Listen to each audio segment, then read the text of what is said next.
Hi friends, अस्सलाम वालेकुम। मैं हूं ज़ुबैर अहमद और आप हैं केमिस्ट्री वाला के साथ। Welcome you all. Today I am going to teach you about the interesting topic of acid bases and salt chapter, and the topic is acidity of bases and basicity of acids. और ये आगा Khan board के लिहाज से एसओलो number 10.3.1 है और understanding level का है। ठीक है, तो चलिए अब चलते हैं एसिडिटी ऑफ बेसिस पे। तो एसिडिटी ऑफ बेसिस किसको कहा जाता है? तो एसिडिटी ऑफ बेसिस कहा जाता है नंबर ऑफ आयोनाइजेबल और replaceable hydroxyl ions present in a molecule of a base is called acidity of base. Means किसी भी बेस के मॉलिक्यूल्स में कितने हाइड्रोक्साइल आयंस जो है ना आयोनाइजेबल हैं या रिप्लेसेबल हैं। मीन्स कितने ओ एच आयन क्या हो रहे हैं, आयोनाइज्ड होते हैं किसी भी बेस के मॉलिक्यूल्स में, तो उसको कहा जाता है क्या, एसिडिटी ऑफ बेसिस। अब आप अगर एग्जांपल्स को देखेंगे, जैसे सोडियम हाइड्रोक्साइड हो गया, when it dissolve in water it produces only one OH ion. As you see in the slide, sodium hydroxide only gives one hydroxyl ion. So the acidity of sodium hydroxide will be 1. Same like that, calcium hydroxide, when it get dissolved in water, it gives 2 OH ion. So the acidity of calcium hydroxide will be 2. Same as true, aluminum hydroxide, when get dissolved in water, it gives 3 OH negative ion.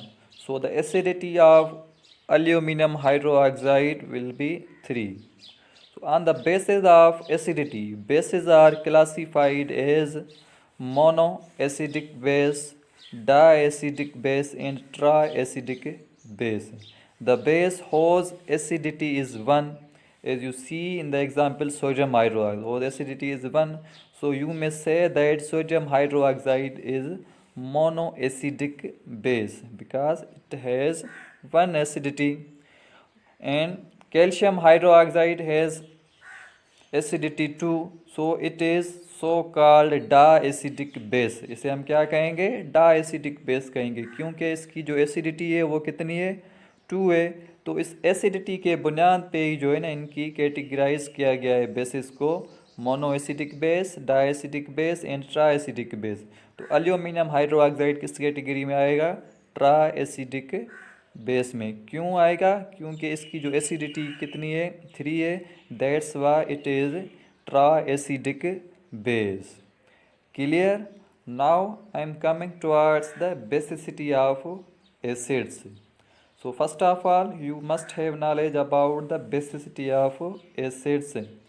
So basicity of acids is ionizable or replaceable hydrogen ions. Means किसी भी acid के molecule में कितने hydrogen ions replaceable हैं या ionisable, ionise हो सकते हैं या रिप्लेस हो सकते हैं। जितनी मतलब उनमें क्वांटिटी होगी उतनी उस एसिड की क्या होगी, बेसिसिटी होगी।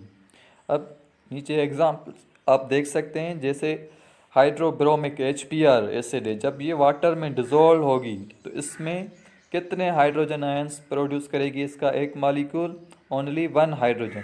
So the basicity of HBr will be 1। HBr की कितनी बेसिसिटी होगी, 1 होगी, क्योंकि एक ही हाइड्रोजन आयंस से क्या होगा, आयोनाइजेबल है या रिप्लेस होगा जब ये डिज़ोल्व होगा। Same like that sulphuric acid, sulphuric acid जब डिज़ोल्व होगा तो इसकी जो हाइड्रोजन की जो तादाद है आयोनाइज्ड होगी वो कितनी होगी, 2 होगी। तो इसकी बेसिसिटी कितनी होनी चाहिए, 2 होगी। अब आते हैं फास्फोरिक एसिड H3PO4 पे। When phosphoric acid get dissolve in water it gives 3 hydrogen ions. इससे क्या हो गए, 3 हाइड्रोजन आयंस प्रोड्यूस हो गए। तो इसकी बेसिसिटी कितनी होगी, 3 होगी, क्योंकि ये 3 हाइड्रोजन आयंस पर मॉलिक्यूल क्या कर रहा है, आयोनाइज कर रहा है या रिप्लेस कर रहा है। तो ये आपका क्या हो जाएगा, इसकी एसिडिटी बेसिसिटी क्या हो जाएगी, 3 हो गए। जैसे आपने पढ़ा कि बेसिस को क्लासीफाई किया गया था एसिडिटी के बुनियाद पे, अब एसिड्स को भी बेसिसिटी के बुनियाद पे क्या किया गया है, कैटेगराइज्ड या क्लासीफाइड किया गया है। किस तरह से किया गया है, ऐसे एसिड्स जिनकी एसिडिटी क्या हो, 1 हो, तो उनको कहा जाता है mono basic acid. Means mono means single, जैसे आप HBr में देख रहे हैं इसकी जो एसिडिटी है 1 है, तो मोनो यूज़ होता है किसके लिए, 1 के लिए। मोनो बेसिक, बेसिक वर्ड इधर आ रहा है, वो आ रहा है किसके लिए, बेसिसिटी के पे। मीन्स ऐसी एसिड्स जिसकी बेसिसिटी 1 हो तो वो कहलाते हैं मोनो बेसिक एसिड, और जिनकी एसिडिटी क्या हो, 2 हो, मीन्स दो acid whose basicity is 2 are known as dibasic acids, and the acids whose basicity is 3 are said to be tribasic acid. इसके अलावा इनको इस तरह से यहाँ पे कहा जाता है मोनोप्रोटिक एसिड, डाईप्रोटिक एसिड और ट्राईप्रोटिक एसिड। मोनो सेम तरीके से हो गया 1 के लिए, डाई 2 के लिए और 3 के लिए। लेकिन प्रोटिक इसलिए कि हाइड्रोजन आयन को प्रोटॉन भी कहा जाता है, तो इस हिसाब से मीन्स एसिड्स जिसमें एक प्रोटॉन्स क्या हो, आयनाइज मतलब रिलीज हो या रिप्लेसेबल हो तो उसको मोनोप्रोटिक, जिसमें 2 हों तो उसको डाई प्रोटिक, और जिससे 3 हाइड्रोजन आयन यानी प्रोटॉन्स रिप्लेसेबल हों तो उसको कहा जाता है क्या, triprotic acid. So this is all about today's lecture. I hope you have understood properly.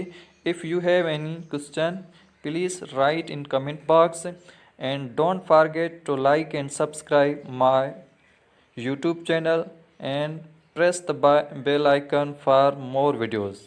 Thanks.